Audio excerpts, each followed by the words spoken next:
याजूज और माजूज एक अजीब शब्द। तो याजूज और माजूज अजीब शब्द हैं। वे वास्तव में दो शब्द हैं। याजूज एक है और माजूज दूसरा।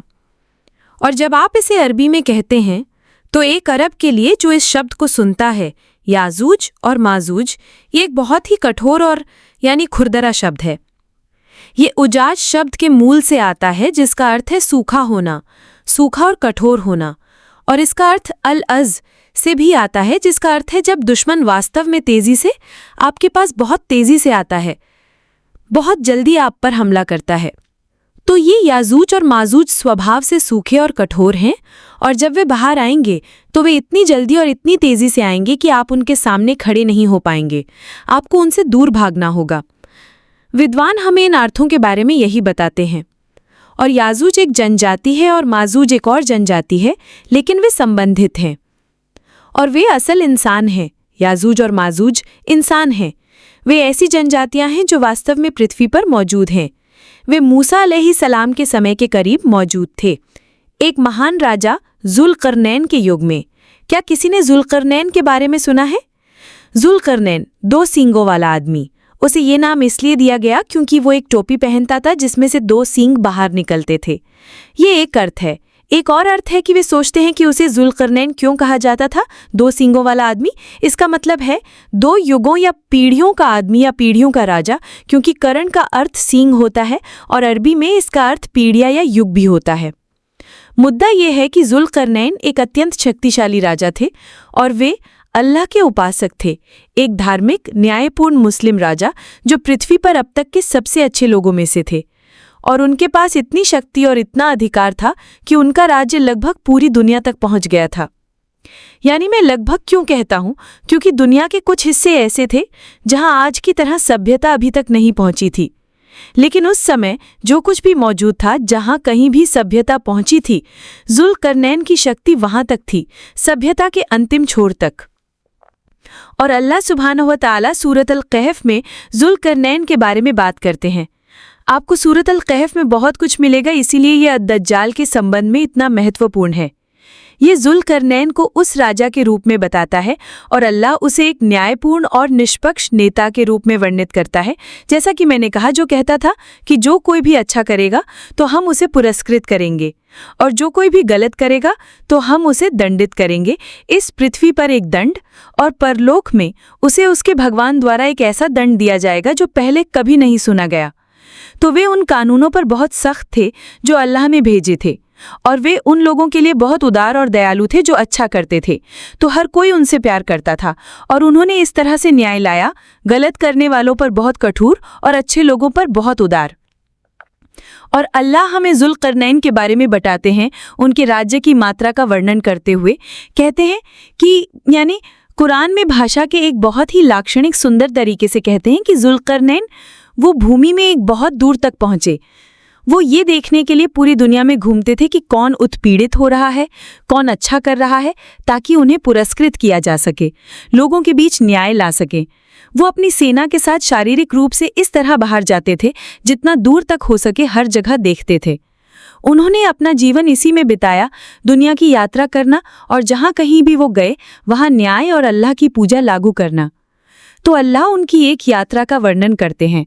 उनकी एक यात्रा का वर्णन करते हुए कहते हैं कि वे एक बार न्याय स्थापित करने गए और जब वे पहुंचे, अल्लाह कुरान में कहते हैं, जब वे सूरज के अस्त होने की जगह पर पहुंचे तो उन्होंने उसे एक मैले तालाब में या एक मैले पानी में अस्त होते हुए पाया। इसका क्या मतलब है? इसका मतलब है, और वहाँ गैर मुस्लिम हैं जो इसका इस्तेमाल हमारे खिलाफ करने की कोशिश करते हैं। वे कहते हैं ये कुरान विज्ञान के बारे में क्या बात कर रहा है? सूरज पानी के अंदर कैसे अस्त हो सकता है जब हम जानते हैं कि पृथ्वी सूरज के चारों ओर घूमती है? और एक आदमी सूरज के अस्त होने की जगह पर कैसे पहुंच सकता है? सूरज अस्त नहीं होता, पृथ्वी घूमती है। आप वास्तव में सूरज तक नहीं पहुंच सकते। ऐसा कुछ नहीं है। ये दयनीय लोग कुरान की भाषा को नहीं समझते हैं। ठीक है, वे अब हमें कुरान सिखाने नहीं आ सकते। पैगंबर सल्लल्लाहु अलैहि वसल्लम के समय के अरब इन दयनीय लोगों से बेहतर इसे समझते थे, और अगर इसमें कोई समस्या होती तो वे कुरान में गलती ढूंढने के लिए उन्हें मारते, मुझ पर भरोसा करें। तो ये लोग आते हैं और आधे अधूरे घुमावदार अंग्रेजी का उपयोग करते हैं और वे अपने दयनीय तरीकों से कुरान की व्याख्या करने की कोशिश करते हैं। कुरान यहाँ लाक्षणिक रूप से बात कर रहा है, क्योंकि कुरान इंसानों को संबोधित करता है। और जब आप इंसानों को संबोधित करते हैं, और ख़ास तौर पर पूरी दुनिया को, तो इसे इस तरह से संबोधित करना होगा जहाँ हर कोई सरल भाषा को समझ सके। अल्लाह एक सुंदर भाषण में लाक्षणिक रूप से कह रहे हैं कि दो चीज़ों में वे एक ऐसी जगह पर पहुंचे जहां सूरज अस्त होता हुआ लगता है। ऐसा लगता है, ये कहने जैसा है कि ओ, सूरज पहाड़ के पीछे, पहाड़ी के पीछे अस्त हो गया। अगर आप पहाड़ी के पीछे जाते हैं तो क्या आपको सूरज मिलेगा? नहीं। हम कहते हैं कि ये सूरज के पीछे, पहाड़ी के पीछे अस्त हो गया। हर कोई उस भाषा का उपयोग करता है। या आप कहते हैं कि ओह, उस इंद्रधनुष को देखो, ये यहाँ से शुरू होता है और वहाँ खत्म होता है। लेकिन ये वास्तव में वहाँ खत्म नहीं होता, ये पृथ्वी पर भी नहीं आता है। तो ये है जो आंख देखती है। अल्लाह कहते हैं जब वे वहां पहुंचे तो ऐसा लगा जैसे सूरज अस्त हो रहा था। दूसरे शब्दों में अल्लाह हमें बता रहे हैं कि जुल्करनैन दुनिया के एक बहुत दूर के छोर पर पहुंचे थे। उन्होंने कहा उन्होंने उसे एक मैले तालाब में अस्त होते हुए पाया, जिसका मतलब है कि ऐसा लग रहा था मानो वो समुद्र के अंदर अस्त हो रहा हो। और ये उन्हें मैला लग रहा था, क्योंकि जब सूरज अस्त हो रहा होता है तो आप समुद्र की सतह पर एक बहुत ही अजीब उपस्थिति देख सकते हैं। अल्लाह ने इसे हमिया कहा है, मैला या एक अजीब उपस्थिति या एक धुंधली उपस्थिति। उन्होंने सूरज को वहां अस्त होते हुए पाया, जिसका मतलब है कि वहां जहां वे पहुंचे उसके बाद और कोई भूमि नहीं थी। इसका मतलब है कि जुल्करनैन सबसे दूर की भूमि पर पहुंचे थे, जहां कोई और नहीं पहुंच सकता था, और भी ज्यादा दूर।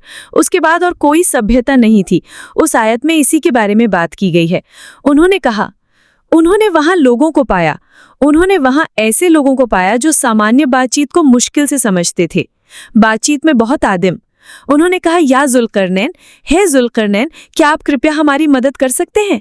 याजूज और माजूज वे पृथ्वी पर भ्रष्टाचार में हैं। अब आप मेरे यहाँ विश्लेषण करें। ये लोग जो जुल्करनैन से शिकायत कर रहे थे, वे जीवन शैली और भाषा में बहुत आदिम थे।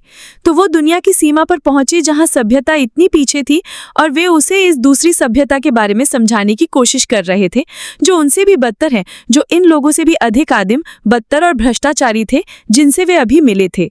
अल्लाह कुरान में यही कहते हैं। अल्लाह कहते हैं, फिर जुल्करनैन ने एक रास्ता अपनाया। जब वो दो बांधों के बीच पहुंचे, वहां एक तरह के बांध थे जो दो शहरों या गांवों के बीच अवरुद्ध थे।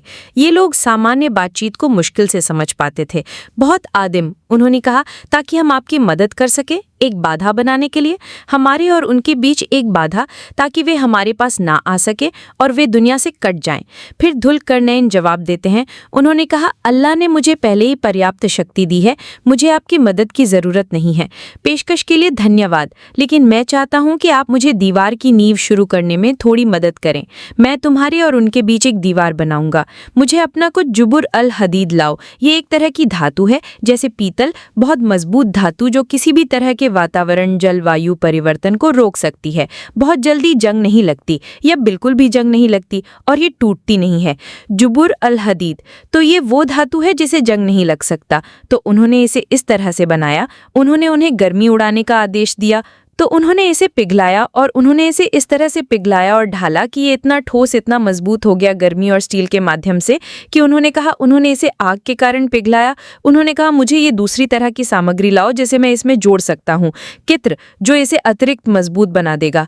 तो यहाँ पूरी बात यह है कि अल्लाह हमें बता रहे हैं कि उन्होंने एक दीवार या एक बाधा या एक बांध बनाया, कुछ ऐसा जो इतना मजबूत, इतना अभेद था कि कुछ भी पहुँच नहीं सकता और कुछ भी आ नहीं सकता, कुछ भी इसे तोड़ नहीं सकता। अब कोई जलवायु, कोई लोग, कोई हथियार, कुछ भी नहीं। अल्लाह कुरान में कहते हैं, कोई भी इसे तोड़ नहीं पाया और कोई भी इसे पार नहीं कर पाया। ये एक ऐसी मजबूत दीवार थी जो किसी भी चीज़ के लिए अभेद थी। और जब जुल्करनैन ने लोगों को देखा तो उन्होंने इस दीवार को देखा और कहा, वाओ, ये एक बहुत मजबूत दीवार है। और जुल्करनैन अंत में उन्हें एक सबक सिखाना चाहते थे। उन्होंने कहा, ये मेरे भगवान की दया से है। यहाँ दया क्या है कि उन्होंने हमें याजूज और माजूज के भ्रष्टाचार से तुम्हें बचाने की अनुमति दी। फिर उन्होंने कहा, लेकिन जब मेरे भगवान का वादा आ जाएगा, अल्लाह ने कुछ ऐसा तय किया है जो होने वाला है, अल्लाह इस दीवार को नष्ट कर देंगे, वो इसे नष्ट कर देंगे, धक्का, जिसका मतलब है कि ये ज़मीन के साथ बराबर हो जाएगा। मेरे भगवान का वादा वास्तव में आने वाला है, इसमें कोई संदेह नहीं है। वो यहाँ क्या कह रहे हैं? वो कह रहे हैं कि याजूज और माजूज को दुनिया से तब तक के लिए अवरुद्ध कर दिया जाएगा जब तक कि एक निश्चित समय नहीं आ जाता। ये केवल अल्लाह ही हैं जो नष्ट करेंगे, जो इस दीवार को नष्ट करने की अनुमति देंगे, और जब ये नष्ट हो जाएगा तो ये याजूज और माजूज बाहर आ जाएंगे।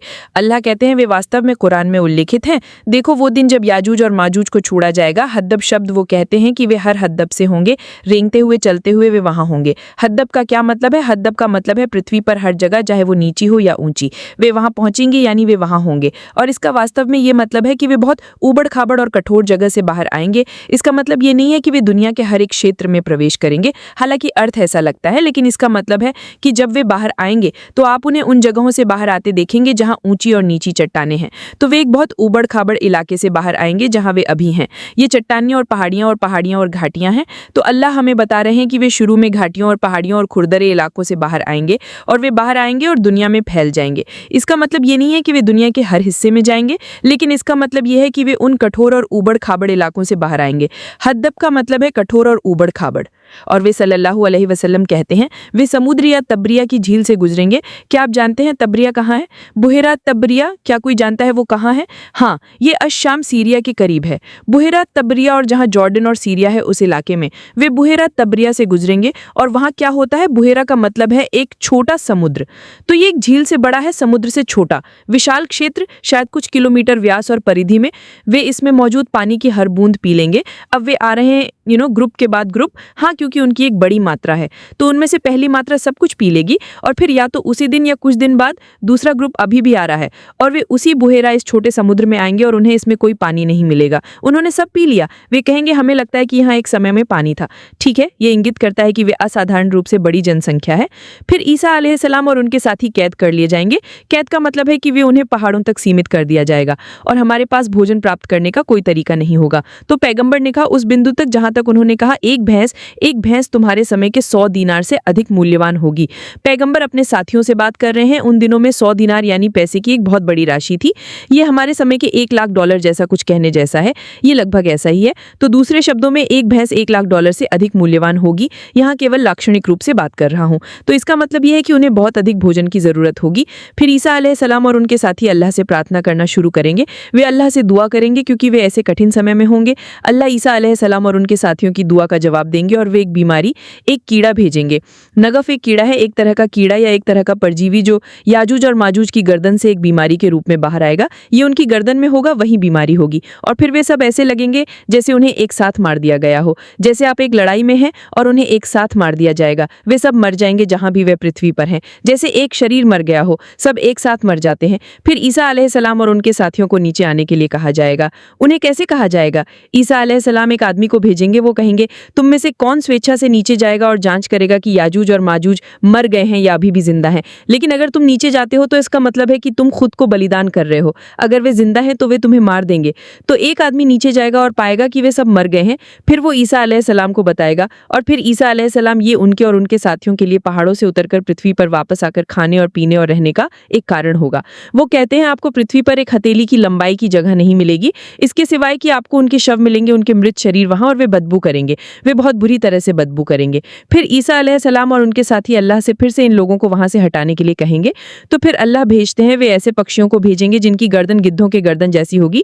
ये इनके शरीरों को लेगी और ये हमें इंगित करता है कि या तो इनके शरीर छोटे हैं या कि वे क्षय हो गए होंगे, उस बिंदु तक विघटित हो गए होंगे जहां वे हल्के हो जाते हैं, और वे उनके शरीरों को उन जगहों पर फेंक देते हैं जहां अल्लाह उनके लिए चाहते हैं। फिर अल्लाह बारिश भेजते हैं और ये भूमि को उर्वर बनाती है और उनकी बदबू चली जाती है। याजूज और माजूज एक और हदीस है जो कहती है कि वे जब बाहर आएंगे तो वे अपने सामने के लोगों से लड़ेंगे। वे उन्हें मार देंगे। तो कुछ गैर मुस्लिम होंगे जो छिप रहे होंगे। वे सभी को नहीं मारेंगे, लेकिन उनके सामने जो भी होगा वे उन्हें मार देंगे, और वे पृथ्वी पर केवल कुछ दिनों या महीनों तक जीवित रहेंगे। दिनों नहीं, शायद महीने, क्योंकि हदीस कहती है कि मुसलमान ऐसे कठिन समय में होंगे, भोजन समाप्त हो जाएगा, पैसा समाप्त हो जाएगा, तो वे थोड़ी देर के लिए यहाँ रहेंगे। और मारने के बाद वे सोचते हैं कि उन्होंने पृथ्वी के सभी लोगों को मार दिया है। वे अपने तीरों को आकाश की ओर मोड़ते हैं और वे उन पर खून के साथ लौटते हैं, और वे कहते हैं कि हमने अब आकाश के लोगों को मार दिया है, हम अब पृथ्वी के राजा हैं। लेकिन फिर अल्लाह उन्हें नष्ट कर देते हैं। ये याजूज और माजूज हैं। इसके पीछे क्या ज्ञान है, अल्लाह सबसे बेहतर जानते हैं। लेकिन वे प्रमुख संकेतों में से एक है कि दुनिया का अंत बहुत बहुत करीब आ गया है। याजूज और माजूज के समय में बहुत करीब पैगंबर एक और विवरण देते हैं। वे कहते हैं कि वे पृथ्वी पर बाहर आएंगे, वे पानी खत्म कर देंगे, लोग उनसे भाग जाएंगे, वे अपने तीरों को आकाश में फेंकेंगे, ये उन पर खून के साथ वापस आएगा और वे कहेंगे हमने पृथ्वी और आकाश के लोगों को मार दिया है और अब हम पृथ्वी के राजा हैं। पैगंबर सल्लल्लाहु अलैहि वसल्लम हमें बताते हैं कि जब याजूज और माजूज मर जाएंगे, उन्होंने कहा अल्लाह की कसम जो लोग मांस खाते हैं, पृथ्वी के जानवर मांसाहारी, वे मोटे होंगे जो वे कभी रहे थे, वे सबसे मोटे होंगे जो वे कभी रहे हैं। क्यों? क्योंकि वे याजूज और माजूज के शरीरों को खाते हैं। तो पृथ्वी पर हर एक जानवर उतना ही मोटा होगा जितना वह कभी रहा है। ये याजूज और माजूज के लोगों की मात्रा है।